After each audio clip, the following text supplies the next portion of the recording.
मी exit घेतल्यानंतर मी आतमध्ये असा विंगेत असा होतो, अरे बापरे आता काय करू काय करू काय करू आता.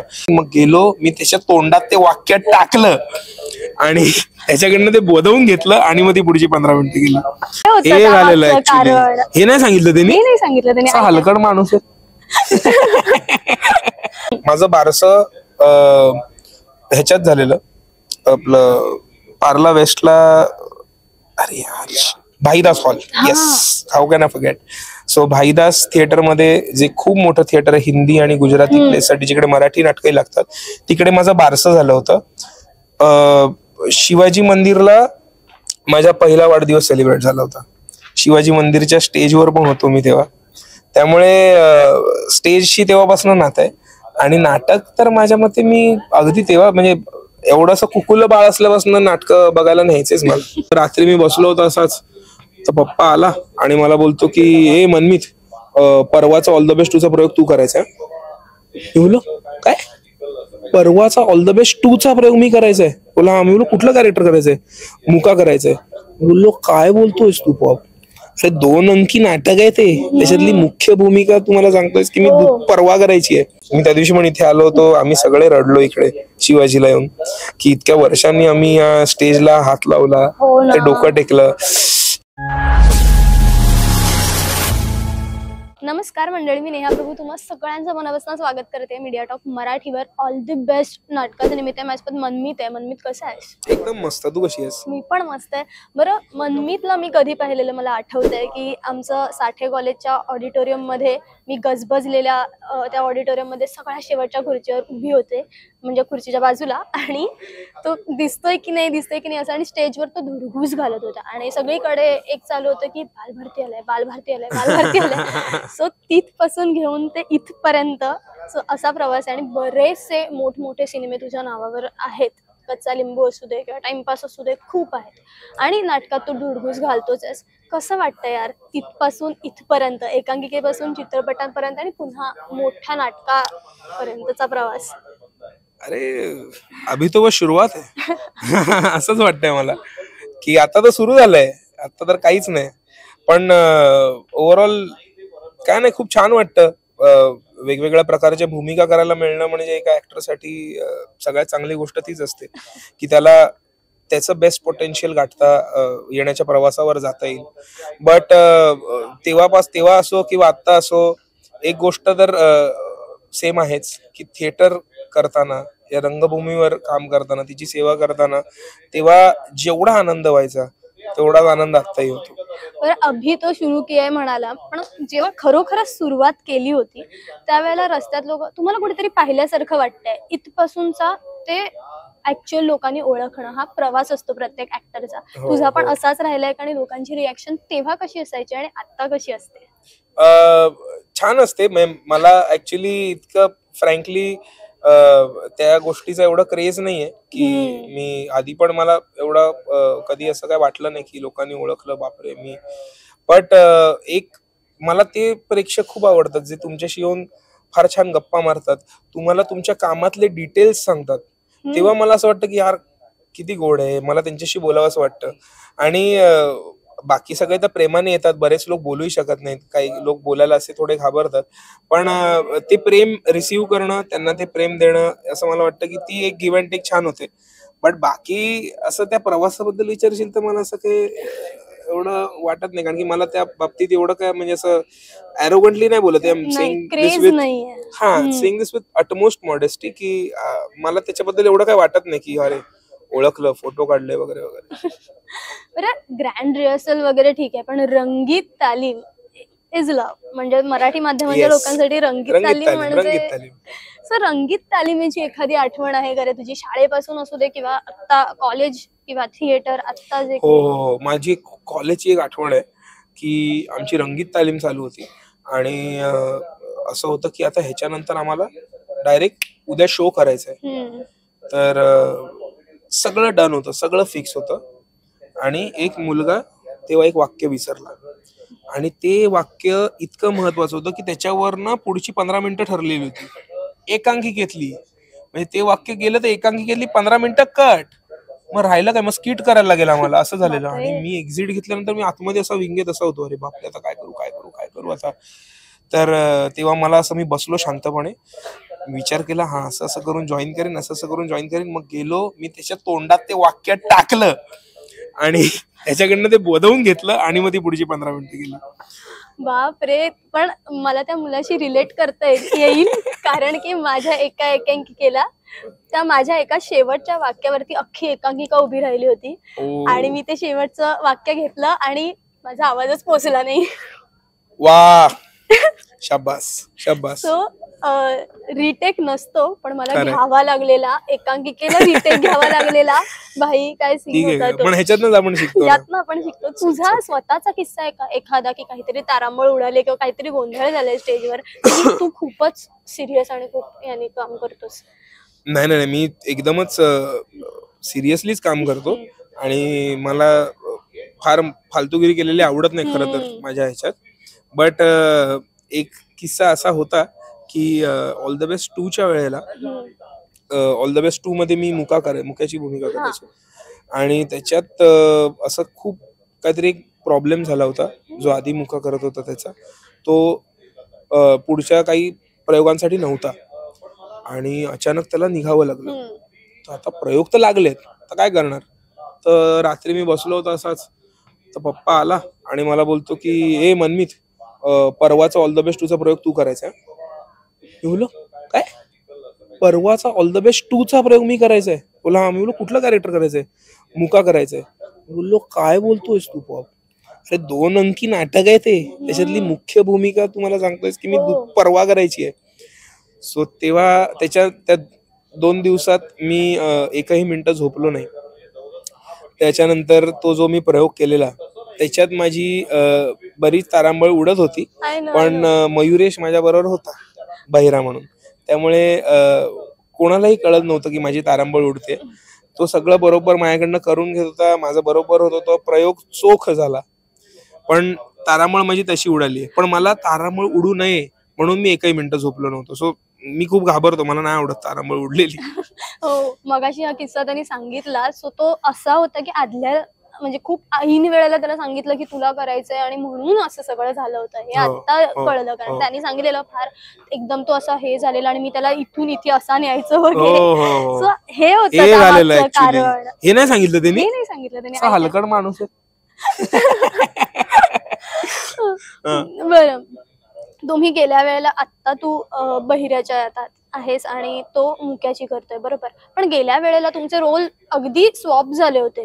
तर तेव्हा आणि आता एकमेकांना किती तुम्ही ऍक्टर म्हणून, कारण मी बघतोय जेव्हा नाटक नाहीये तेव्हा पण तुम्ही इतकं तुमचं इम्प्रोव्हायझेशन आहे, सरळ बोलण्यामध्ये पण तुम्ही तो काहीतरी करतोय, तू त्याच्यावरती तुमचं हे एवढं ट्युनिंग म्हणजे जमलेलं आहे तुमचं. सो ज्या वेळेला ठरलं तुमचं, बाबांनी सांगितलं आता तू हे आणि तू हे एक्सचेंज होत आहेत, तर तेव्हा कसं होतं रे? कारण खूप सहज होतं तुमच्यासाठी की मी हे केलं होतं, आताही मी तेच करतो, पण नाही तुम्ही निवडलं वेगळं. सो हे एक चॅलेंज आहे तुझ्यासाठी. सो एकमेकांना किती मदत केली की मी गेल्या वेळेला असं करायचो, आता तू हे घे किंवा हे असं कर, असं झालं? हा, ऑफकोर्स तसं तर झालंच होतं. बट मला असं वाटतं की आम्ही दोघंही, आमचं त्या असंच आहे की कुठलंही आम्ही कॅरेक्टर जेव्हा प्ले करायला घेतो ना, तेव्हा स्क्रिप्टच्या पलीकडे जाऊन पण ते कॅरेक्टर कसं वागेल, त्या कॅरेक्टर बाबत इतकी क्लॅरिटी आपल्याला पाहिजे की मला कधीही सांगितलं त्या कॅरेक्टर मध्ये तू काहीही बोल, तर ते तुला बोलता आलं पाहिजे. तू ते कॅरेक्टर नॉर्मली पण जगू शकला पाहिजे त्या स्क्रिप्टच्या वाक्यांच्या पलीकडे जाऊन, तेव्हा ते कॅरेक्टर तुझं होईल. सो आम्ही दोघांचंही हे क्लिअर होतं की आम्हाला त्या कॅरेक्टरच्या इतक्या जवळ जायचंय की ते आम्ही, बहिरा त्यांनी केलाय, मुका मी केलाय, तेच जेवढं मी मुका एक्सप्लोअर केलाय तेवढाच त्यालाही करायचंय, त्यांनी जेवढा बहिरा एक्सप्लोअर केलाय तेवढं मलाही करायचंय. सो आम्ही एकमेकांना सांगायचो ते मदतीसाठीच आणि आम्ही दोघंही त्याबाबत खूप मला असं वाटतं की खूप छान आहोत की ते एकमेकांचे सजेशन्स ऐकतो, सजेशन्स इम्प्लिमेंट करतो आणि असंच काहीतरी वेगळं करायचा प्रयत्न करतो. So overall it was a very very nice process. Sanjay सरांनी कायच्या काय केलं असेल, माझ्या तर जन्माच्या आधीचं नाटक आहे त्यामुळे मी बघितलंही नसेल. सो मी तर ते लोकांच्या प्रतिक्रिया ऐकून मी असा होतो, अरे काय केलं असेल यार त्याने, म्हणजे लोक इतक्या लेवलला बोलतात, इतक्या आपुलकीने ते कॅरेक्टर बद्दल बोलतात, काय केलं असेल त्या माणसाने, असं होतं मला. But is great, is great. पण भरत सर असतील किंवा संजय सर असतील किंवा काय म्हणू आपण अंकुश दादा असेल, या सगळ्यांनी कुठच्या कुठे नेलं आणि आता तुम्हाला त्यांच्या शूज मध्ये कुठेतरी पाय टाकायला मिळतो या नाटकात. म्हणजे गेल्या वेळेला ऑल द बेस्ट टूच्या वेळेला तुम्ही होतात, पण आता पुन्हा एकदा काहीतरी नवीन जोमाने आलाय. ज्या वेळेला सुपरस्टार्सना तुम्ही बघता, तुमच्या आता घरीच येणं जाणं असेल किंवा खूप जवळचे संबंध असतील अपार्ट फ्रॉम द ऍक्टर इंडस्ट्रीच्या बाहेरचे संबंध असतील तुमचे, सो एक सुपरस्टार म्हणून आम्ही त्यांच्याकडे बघतो. पण तू कसा बघतोस त्यांच्याकडे आणि किती शिकायला मिळतं यार? किंवा एखादी गोष्ट आहे की बाबा ह्या माणसाची ही गोष्ट मी मानली आणि मी ती करू शकतो, माझ्या याच्यामध्ये इम्प्लिमेंट करतो? नाही, मी ह्या सगळ्यात या तिन्ही सुपरस्टार्सना अगदी माझ्या असं आयडल म्हणूनच बघतो. कारण तिघांबरोबर मी इन अ वे काम केलंय. अंकुश चाचूबरोबर मी आता एक फिल्म केली आहे, त्यामध्ये तर म्हणजे मला असं वाटत नाही मी कुठल्याही फिल्म मध्ये एवढं शिकलो असेल जेवढं मी त्याच्याबरोबर राहून शिकलो एका फिल्म मध्ये. सो मी तर त्याला त्या बाबतीत माझा गुरु मानतोच. संजय चाचू बरोबर मी टाइमपास 3 मध्ये होतो आणि इन जनरल त्याचं काम बघतच मोठा झालोय का मी, म्हणजे तिघांचीही. आणि भरत चाचू आत्ताच मी सही रे सहीचा प्रयोग बघितला 21व्यांदा. त्याच्यात अतिशयोक्ती नाहीये, मी 21 वेळा बघितलंय. मयुरेशने 70 पेक्षा जास्त वेळा बघितलं सही रे सही. तर आम्ही वेड्यासारखे फॅन होत्या तिघांचे. तर ह्यांच्या बाबतीत काय बोलणार, ह्यांचं चालणं, ह्यांचं बोलणं, ह्यांचे विचार सगळंच आमच्यासाठी लाघवी आहे. स्टेजवरचा वावर सगळंच आम्ही ह्यांना कितीही वेळा बघू शकतो, किती वेळ बघू शकतो.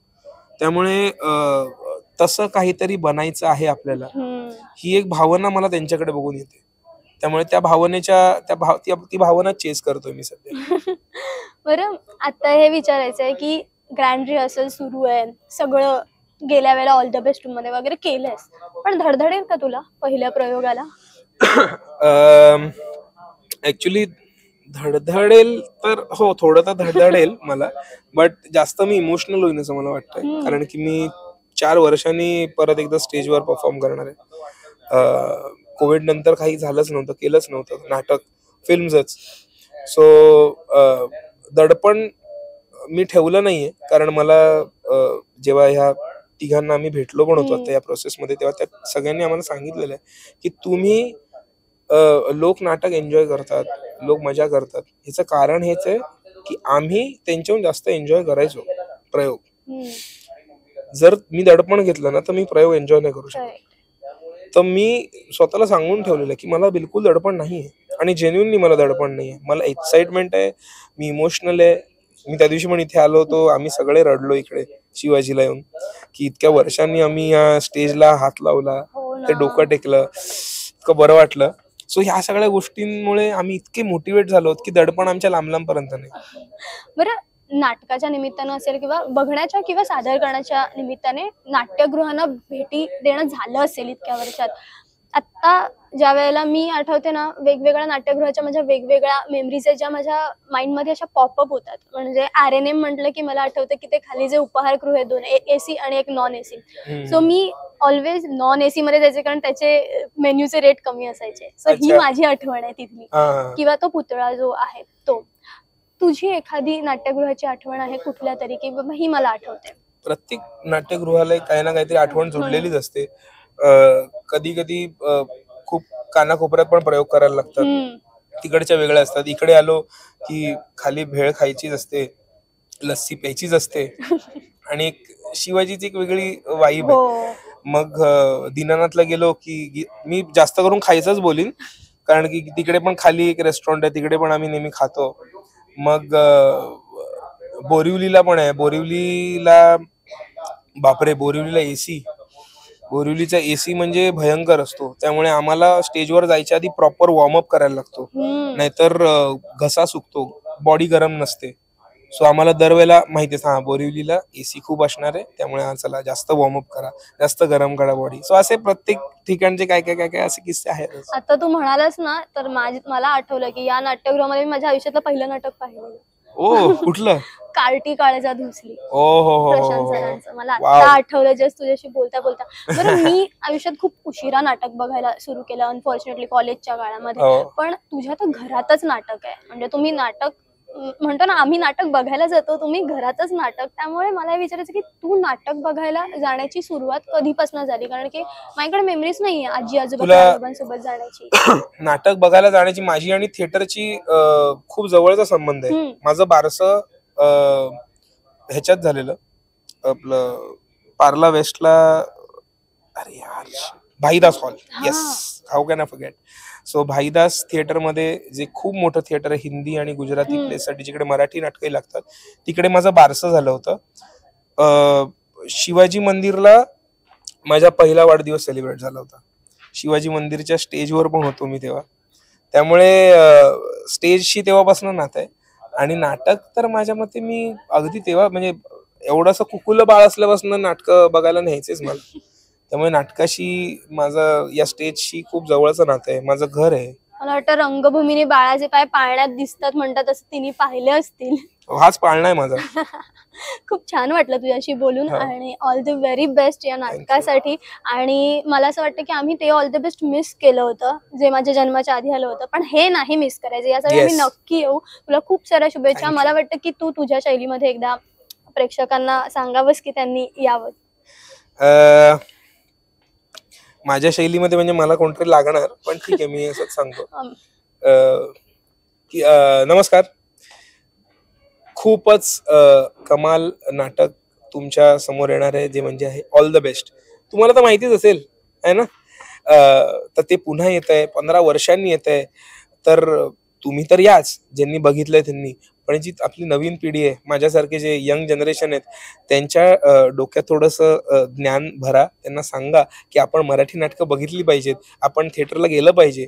नाटकांची आता जी थोडी डाऊन झालेली अवस्था आहे, ती आपण यंग मुलंच मिळून वर आणू शकतो, मला असं वाटतं. त्यामुळे एक प्रेक्षक म्हणून सांगतो, कलाकार म्हणून नाही, की हे ऑल द बेस्ट नाटक तुम्ही बघायला याच.